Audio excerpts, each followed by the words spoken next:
Okay, so it's 10:01. We'll get started. Welcome to the Info Day session of the SME Market Expansion Call, edition 2026. My name is Julia. I'm one of the project officer from the Agile team, and I will be guiding you today through the session with some other colleagues. So a quick look through the agenda. We'll start with an introduction from myself and from the interim agile manager, Natalia Gosdor. Then we'll get to the call overview, the call scope, the application process, the evaluation process. We'll talk also about what to expect for the awarded project, and we end up this session today with the live Q&A. There is a chat if you have any question during the presentation itself, and then as said, in the end, we'll get a dedicated time to answer your questions. So we'll start with an introduction from Natalia. Natalia, whenever you want, the floor is yours. Thank you very much, Julia. Good morning, everyone.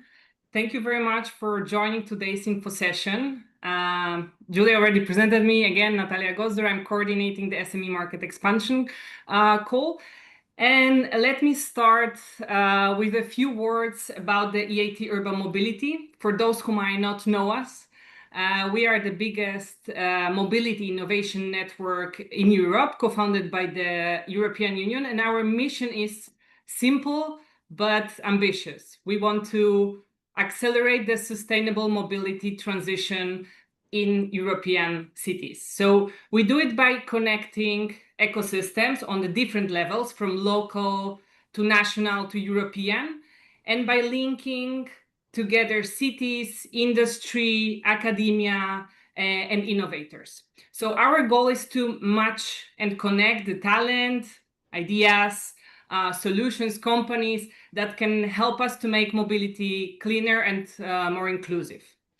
And with this bigger picture, as you can see on the slide, our key focus area is to bring innovation to market. So this is what we do in the innovation team. And the SME Market Expansion Call is one of our main mechanisms or instruments to support that.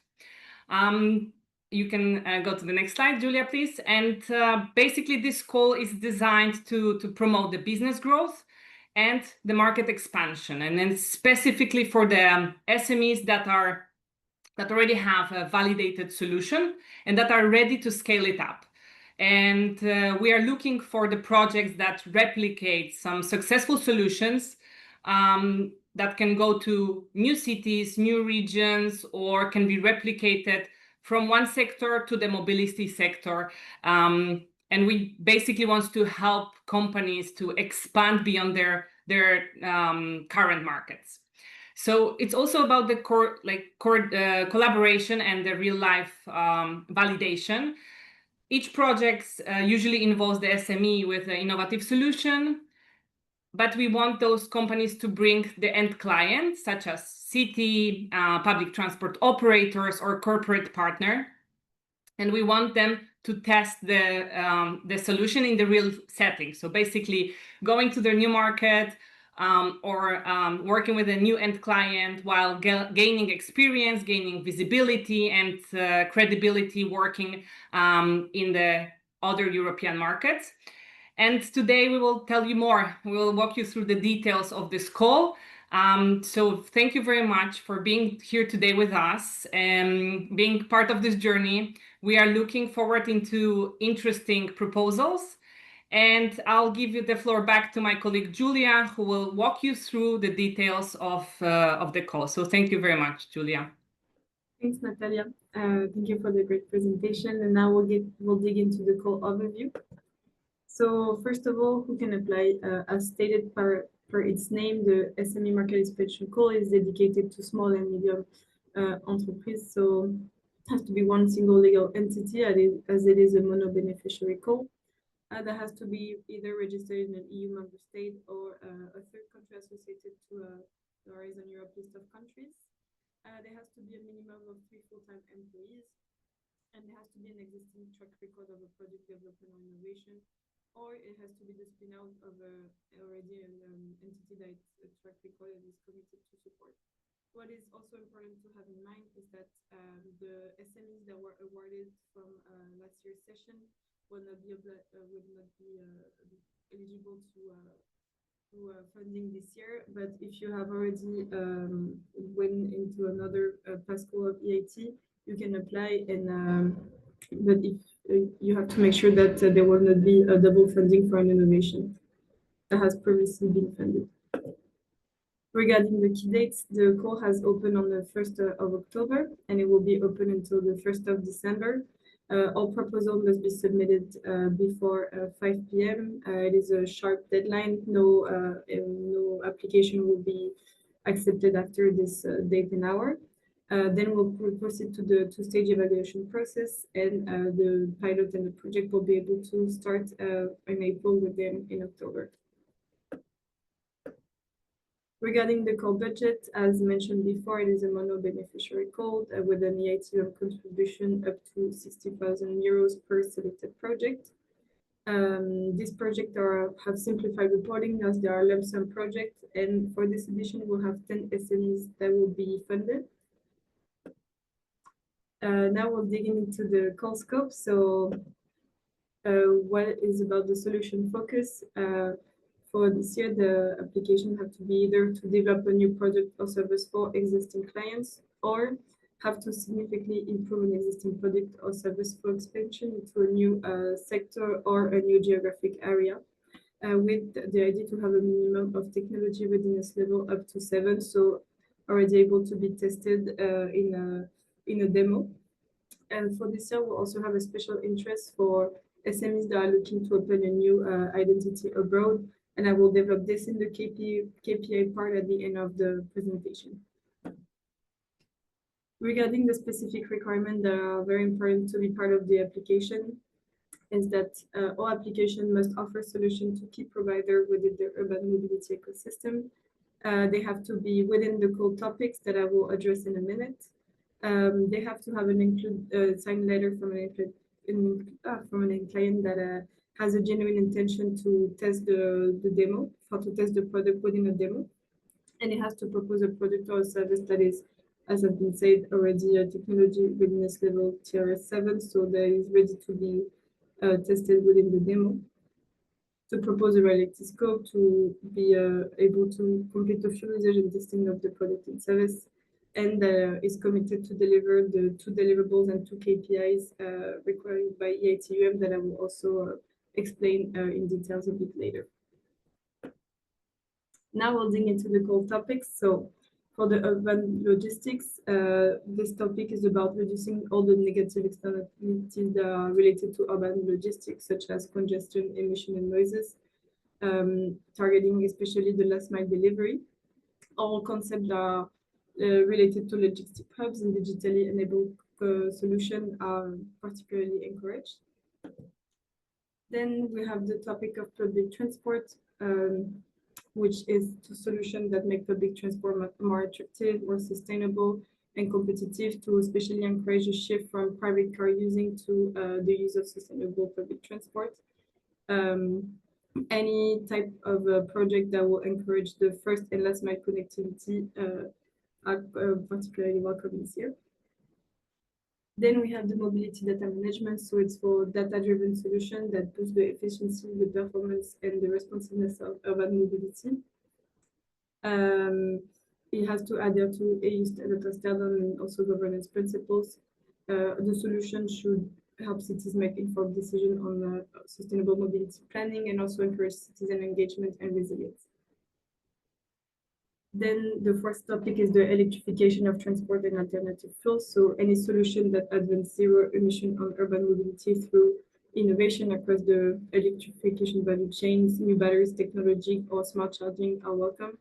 There is also a topic of alternative fuel solutions, such as hydrogen application that support early adoption and that offer integrated solutions to the urban environment and that are viable to scale up are also welcome. Finally, the last topic is the health and mobility topic. So we're seeking solutions that promote active mobility, healthier urban lifestyle, and that improve safety, convenience, and inclusivity within urban mobility. Any type of innovation that reduces health impact from air and noise pollution through cleaner transport and health info training are welcome. So this is it for the core topics of this year's SME Call edition. Now we'll go through the application process where my colleague from the PMO team, Isabelle, will guide you. So Isabelle, the floor is yours, and I will stop sharing my screen. Thank you. And I still have some slides on that presentation. Oh, sorry. No worries. Good morning also from my side. My name is Isabelle Tribuc. I'm from the Program Management Office, and I will give you a quick overview of the application process. So there are first 3 steps that you have to do to submit your proposal. First of all, you must have a PIC number. The PIC number is assigned by the EU Funding and Tenders portal. So either you're already registered there and you can just use the PIC number that you have. Otherwise, you have to submit a registration there, and then you will receive the PIC number via email. The second step is to then register on the EIT Urban Mobility NetSuite platform. So here you will have to fill out the partner information form. And mandatory is to introduce the PIC number, which is why you first have to get it from the Funding and Tenders portal. Once you have completed the partner information form, you will receive access to the platform, and then you will be able to access NetSuite and the application form, fill it out, and submit it there. In general, I would like to highlight that registration on NetSuite may take additional days in case you do not receive an email. For example, you have already been previously registered on our older submission platform. Then you will have to request access, etc. So please make sure that you ensure the access to the platform as soon as possible and have a look at the application form, and don't leave this step to the last minute, because there might be some delays and we won't be able to help you efficiently in the last minutes before the submission deadline. Next slide is already. Okay, let me share my screen.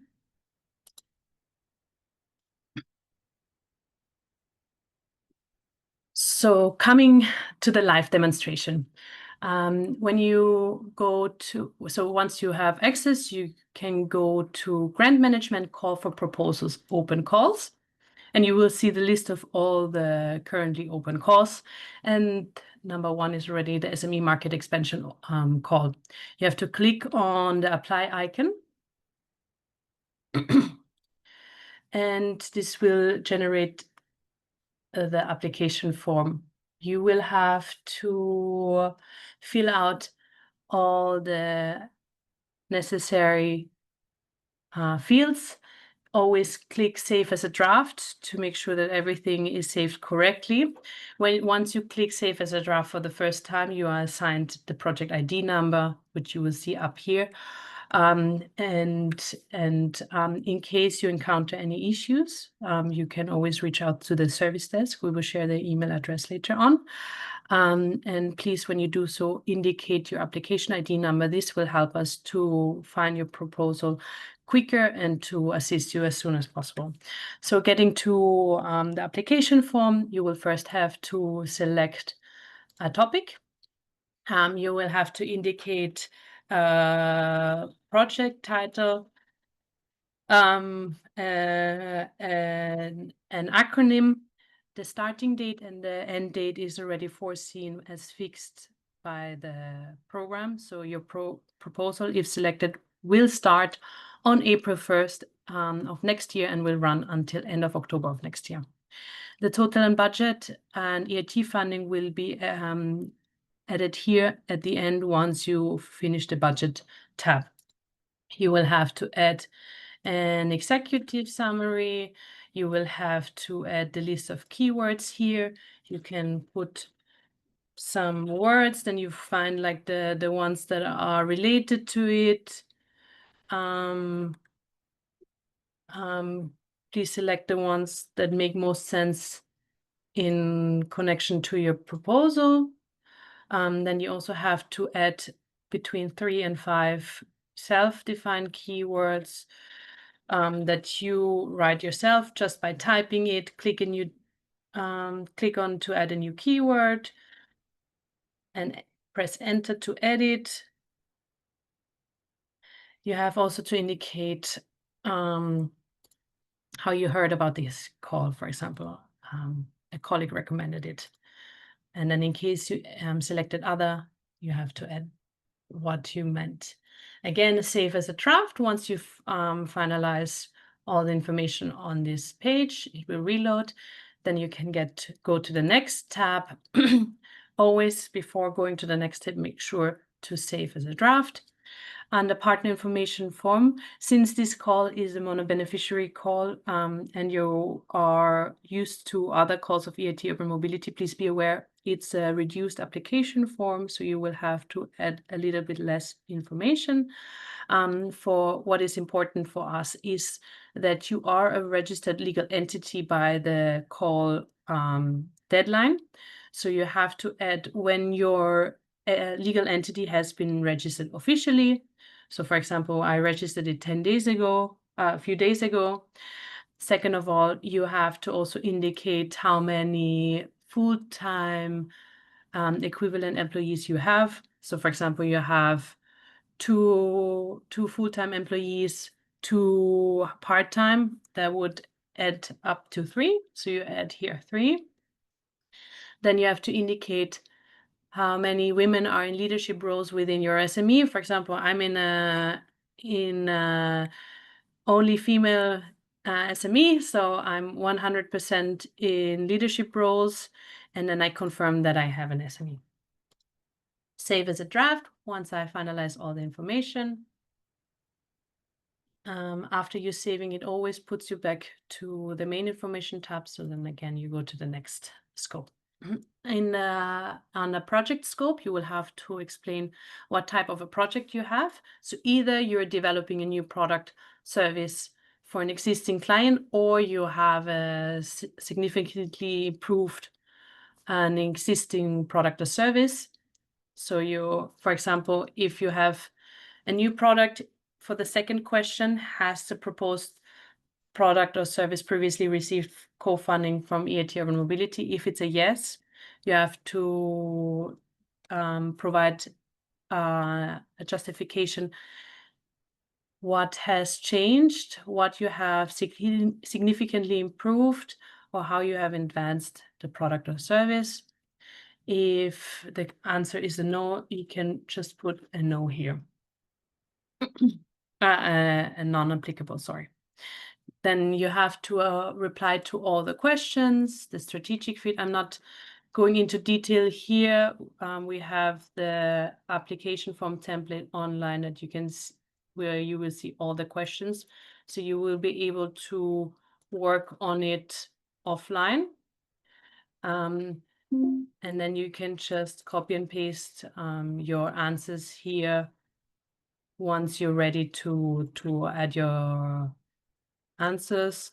Just again, as in general, please do not wait to do this on the last day of the submission deadline, just in case you encounter any unexpected behavior and you need some support from us.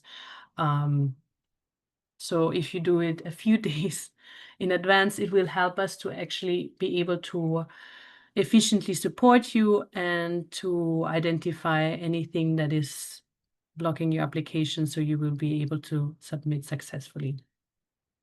So everything was saved as a draft. It's confirmed with the save successful, and you're back to the first tab. So all my information was saved here. Then you have to go to the work plan. Again, since this is a reduced application form, it is a bit easier. So under work plan, we do not expect anything besides what is explicitly stated. So here for work package, we say we only want you to create one single work package, which is called project implementation.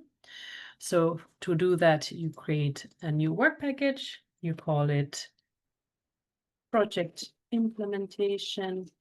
To implement all project tasks.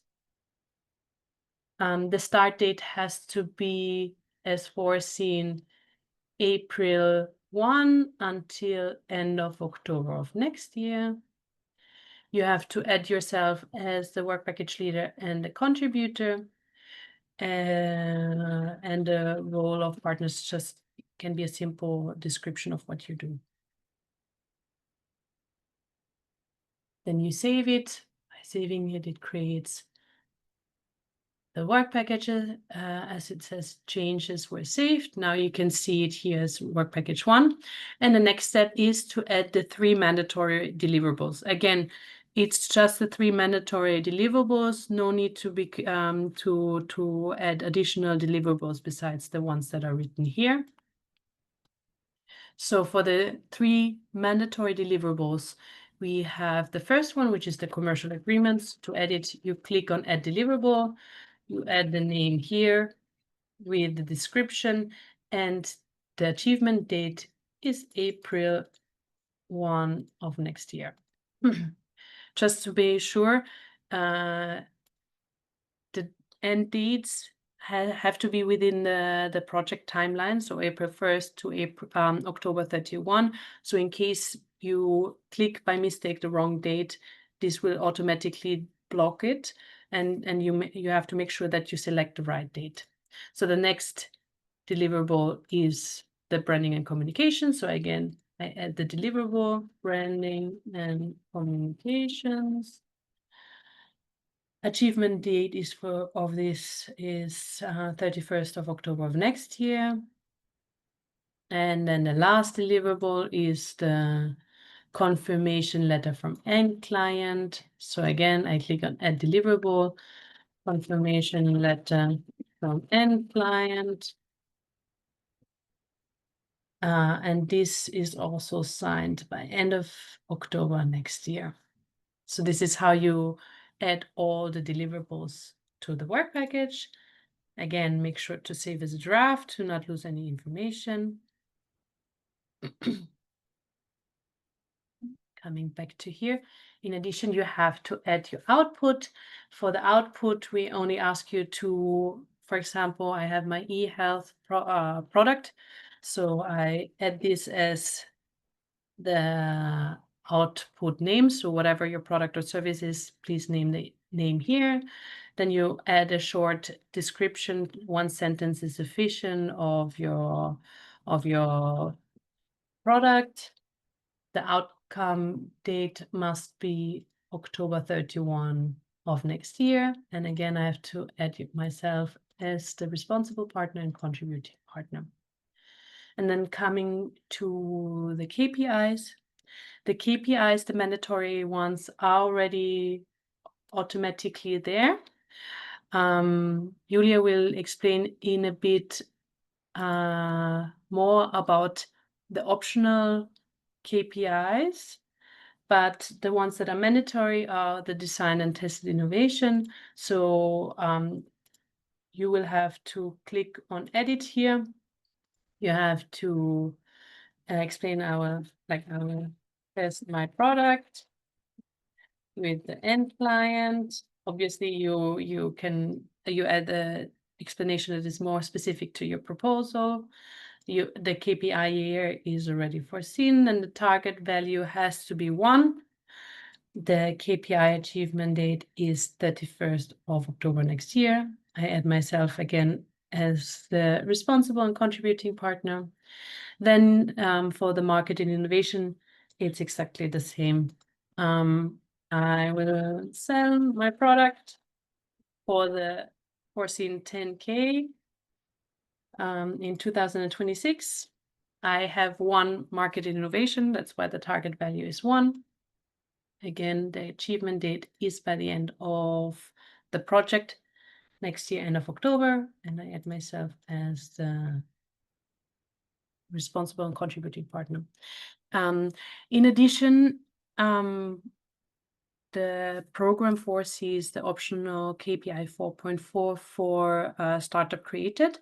So the startup created means like if during the duration of the project or at the end of the project you plan to create a startup, this is welcomed and positively seen in the evaluation. So it's a possibility to get additional points here, but you actually have to plan this. So for example, you're already aware that you want to expand, you have something going well.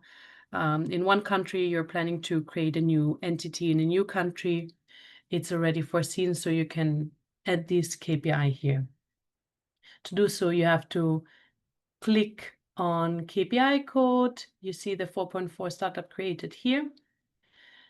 And again, you have to add an explanation. I will create a new entity in a new country. You have to select the KPI here. You will create one startup. End date is October of next year. So by then you plan to create the startup, plus the startup will have a sale of 10K. And you will add the responsible partner and contributing partner yourself again. And this is how you create the KPIs. Again, save as a draft. It's confirmed by changes saved. And then you have the work plan completed. Just as an additional information, at any time, you can always click on submit, but it shows you what is missing.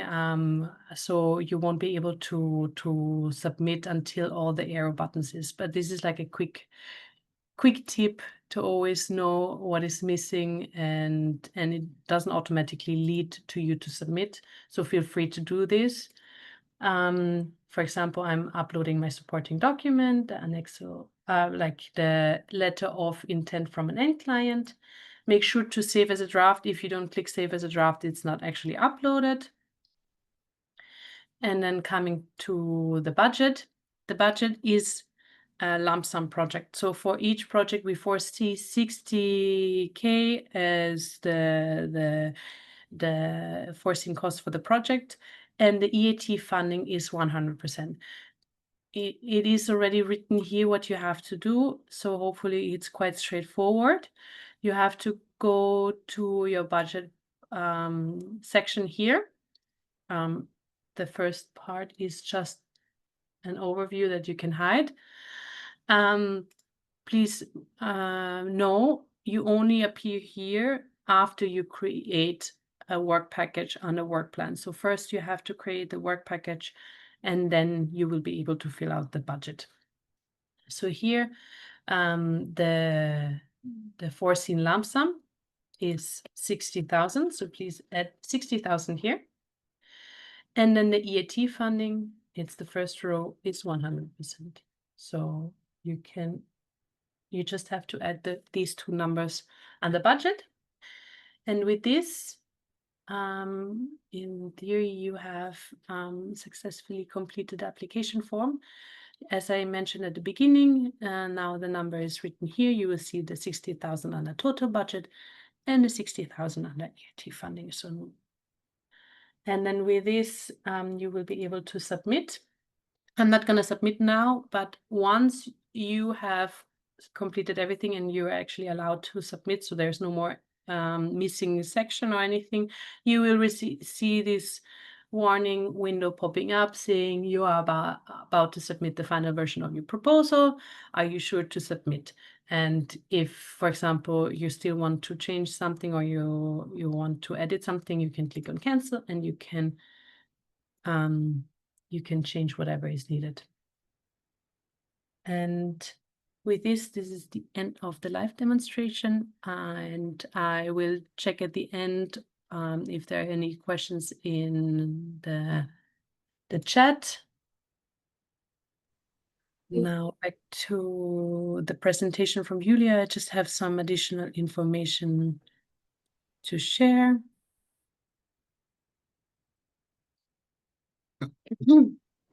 So yeah, just regarding the budget, as I mentioned, you make sure to create one work package before you go to the budget tab. And you will have to add your SME as a contributing partner. Only then will you appear under the budget tab to complete that section. As I said, you have to add 60,000 under lump sum and 100 under EIT funding, and no need to add any other numbers. Next slide.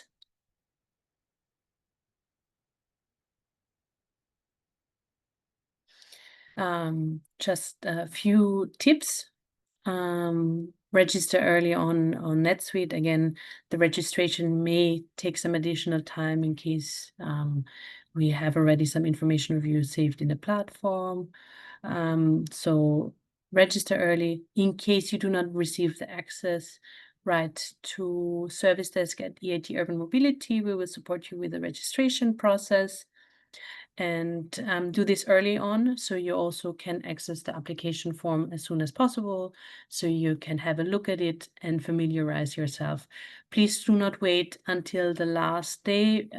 We usually get emails and questions on the last day of people who are suddenly surprised that they don't understand how it works. And this is easily avoidable if you just log in a few days before and have a look at it. So you can reach out and then we can answer you with a bit of time and no time pressure of the last minutes before the call closure. Always click on Save as a Draft before going to another tab. Just to make sure that everything is saved. Again, it will show changes saved. In case there's an error message coming up, please reach out to us as soon as possible.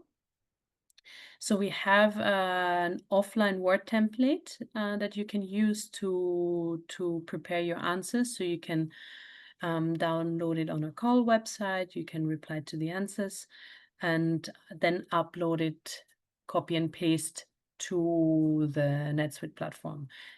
Just be aware, this Word template is not to be uploaded as the supporting document and this is sufficient. No, you have to actually complete the entire application form online to be accepted for this call. In case you leave anything empty or it's just short answers, it will be considered as incomplete and not accepted. We have the call manual on our website. Please make sure to review it and check it in case of any doubts. For example, what does it mean with the strategic fit? What are the objectives that I'm supposed to achieve? Have a look at the call manual. It will help you. In addition, we also have the guidelines for applicants that will be available soon. So in case you have any questions about NetSuite, you can also look on that. And again, in case you have any questions, if you encounter any issues, if something is not working how you were expecting it to be, reach out to us, write to service desk at eiturbanmobility.eu, indicating the project ID number, and then we will support you. We are quite quick in answering, but the later it is, the closer it is to the submission deadline, the harder it is for us to efficiently support you. So please, again, do not wait until the last minute and fill out your application form as soon as possible. Next slide.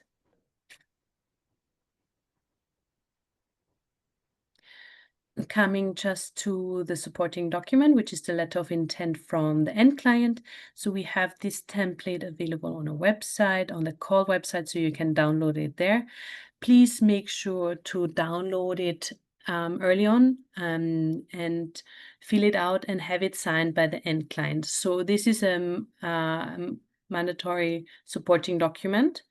So you will have to talk to the end client that you're planning to do the pilot with in your project.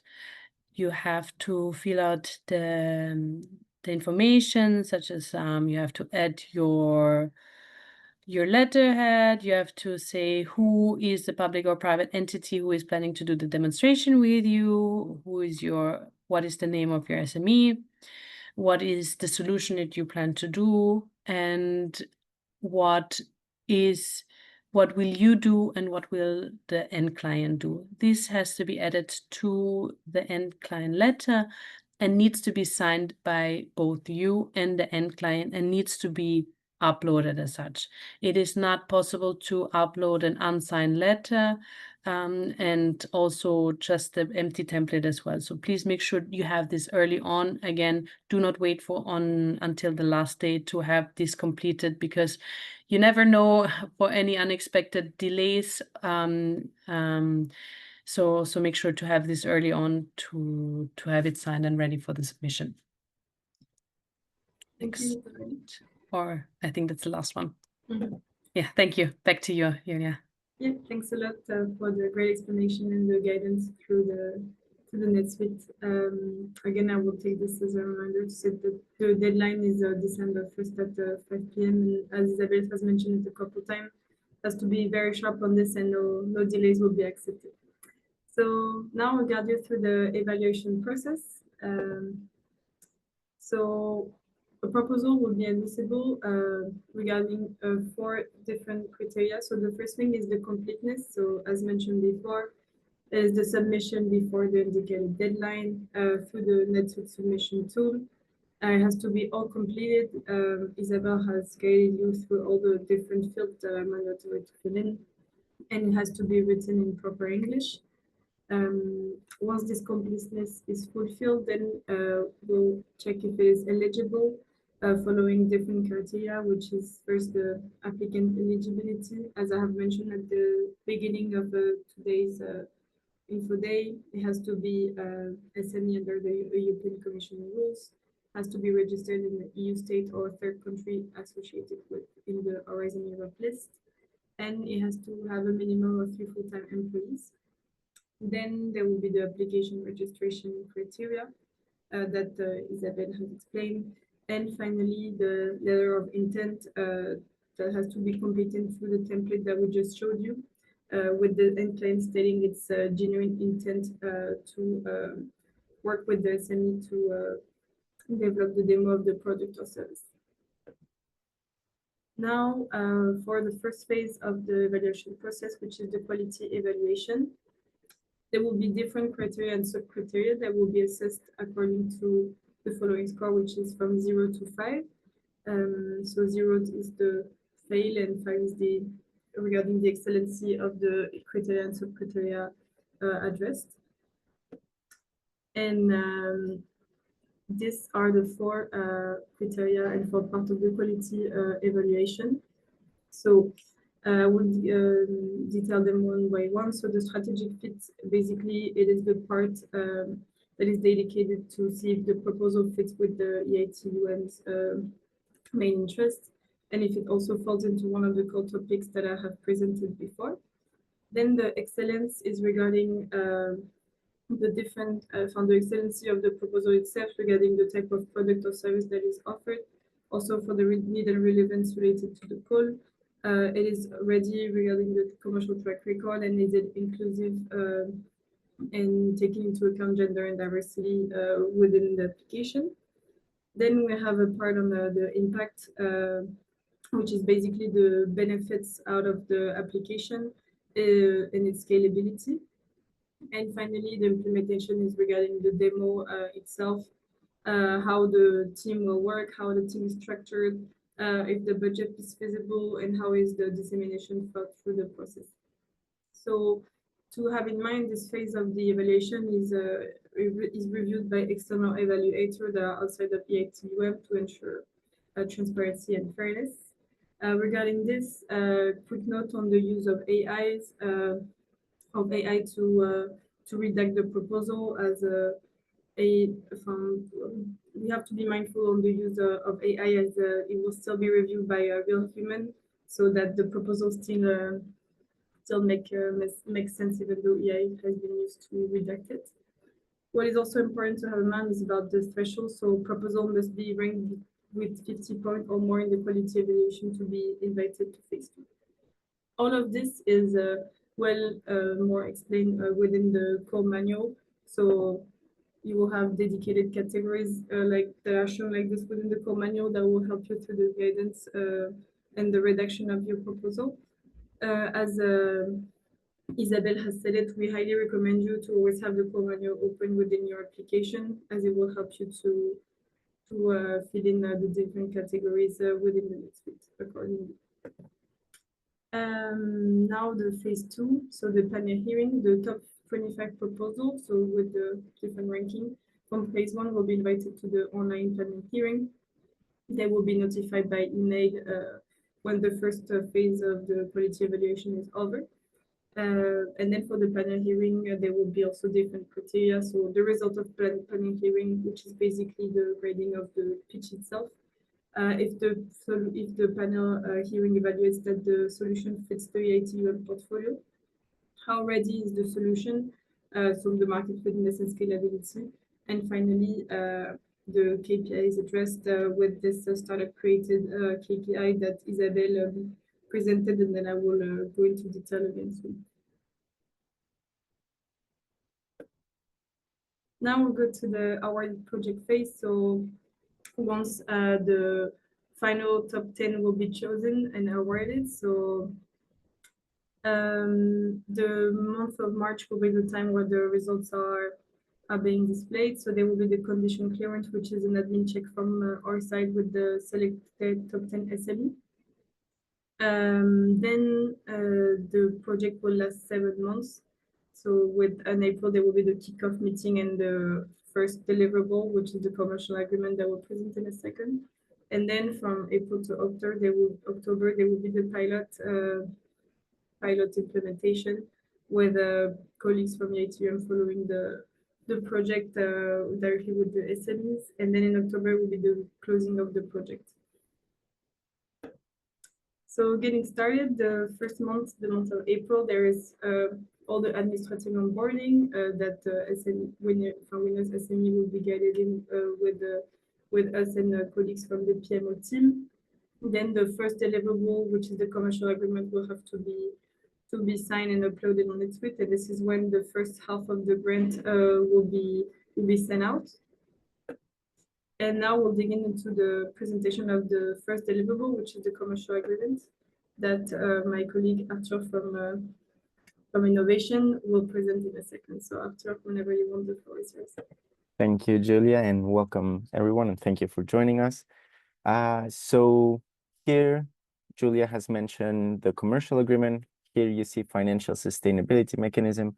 It's the same thing, different names. Commercial agreement is the name we give to the contract in Excel. Overall, we call this the financial sustainability mechanism. So just wanted to clarify that so there's no confusion. So first and foremost, why do we have this commercial agreement, financial sustainability? So firstly, it's a mandate that's imposed to us by EIT. The idea of this mandate is that overall, as of today, we are receiving funds from the European Commission. The idea is that in the years to come, we are less reliant on these funds, and therefore we have our own financial sustainability. Secondly, the idea is, what do we do with this money?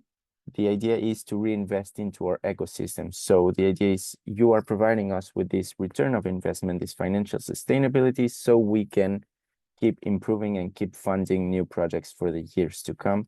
And lastly, the way we have envisioned this is to have a shared commitment, meaning you will provide us with this financial sustainability, and we will make sure and we'll help you whenever feasible to make sure that your solution reaches the market and creates value within our mission and our objectives, same as your companies.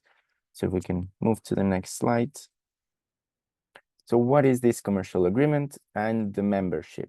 So here we have englobed two things in once to make it as easy as possible for everyone and make it as agile and as fast as possible. So the idea of this commercial agreement is that we will be providing a series of services alongside with the membership. And then, of course, said services have a cost, right? So the idea of these services, as you can see here with a very brief description, that you can find in a more detailed way in the financial sustainability guidelines as well as in the call manual. The idea is mainly to first kind of assess the point of your company within its commercial journey, to understand its commercial maturity, identify what kind of challenges you might be facing in order to make sure that you are entering the market in the best way possible. And then the idea again is to help you grow and make sure that, you know, you go through these first stages of market inclusion and market entry as equipped as possible via some webinars, making sure your solutions are protected with trademarks, copyrights, patents, and so on.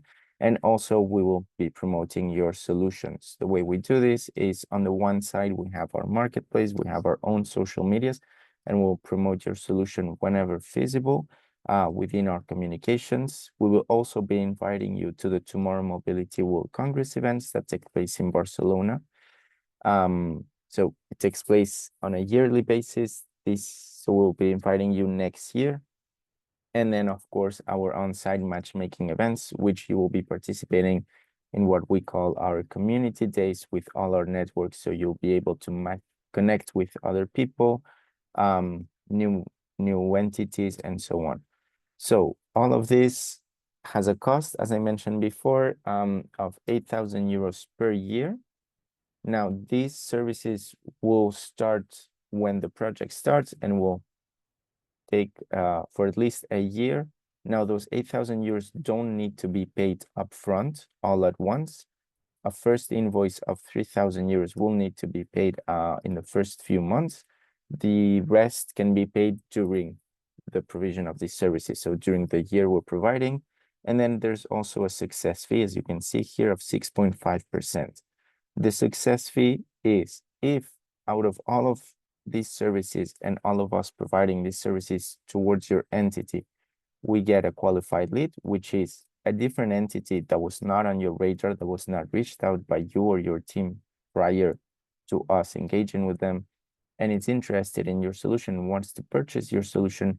We believe that there's been a matchmake done by our team, and therefore a success fee applies. Said success fee applies to the amount of the contract that you have signed with this new entity for the first time. If after that you renew with the company, the success fee doesn't apply. On the other hand, the success fee only applies to those contracts that we as EIT Urban Mobility have provided to you. If on your own, through the matchmaking events and through Tomorrow Mobility, you meet other people, those will not be accounting as a success fee event.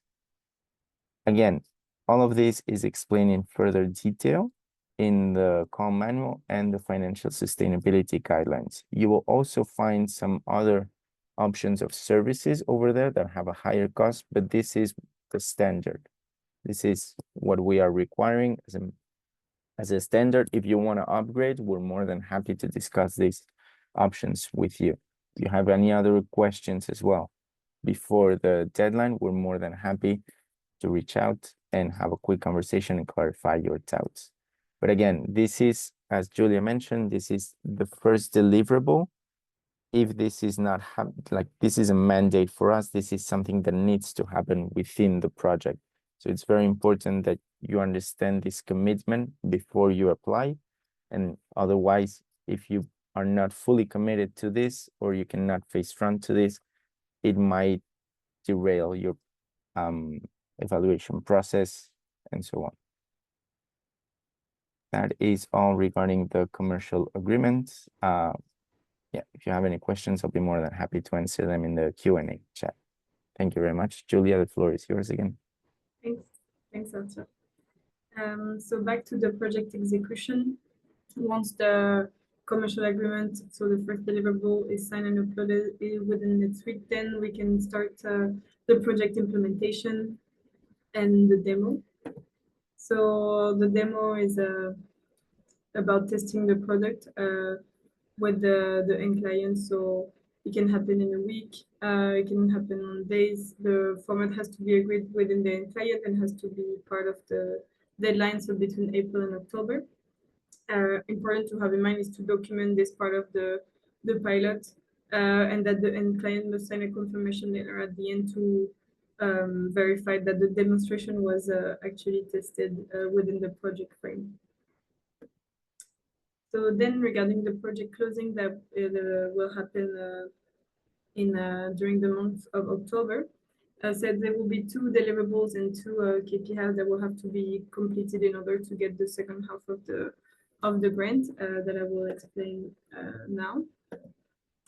So regarding the deliverable, as mentioned, the first deliverable is the commercial agreement that Pastor just presented.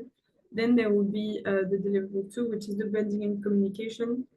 So there are guidelines regarding the communication and the branding of the EIT Urban Mobility. Regarding the EIT Urban Mobility, that will be provided at the beginning of the project implementation. And this branding and communication template will be to ensure that this guideline were followed during the project implementation. Then the last deliverable will be the confirmation letter from the end client. So it is a letter that there will be a template provided that confirms that the objective, the work plan, and that the demo were successfully achieved by the awarded SME during the 7 months of the pilot. And then there will be 2 mandatory KPI. So the first one is the KPI design tested innovation, which is basically the project reporting document. It's an overview of the project key statistics. Images will have to be provided just to show how the project was implemented successfully. And then there will be the KPI marketed innovation, that is a documented proof of at least a 10K invoice sales that will be provided by the SME. That is necessary for to receive the other part of the grant. Finally, as we have mentioned it before, and that Isabel has presented during the next week guidance, there is also this additional KPI of the startup created one, which is if as one of the objectives of the SME call is to expand to the product to a new region. If you plan to expand to a new geographical region and open a new entity abroad, you can fulfill this criteria within the application, and you can receive extra points for it. What is important to have in mind is that it will be carefully reviewed. So have in mind if you add it to your application, yes, there is optional points. This is the mail to contact the Agile team if needed. In the presentation earlier, there was also the mail shared to if you experience any issues with the NetSuite application. Thanks a lot for coming today. As Natalia mentioned, the recording will be shared afterwards, and we're looking forward to see your applications. Thanks a lot, everyone.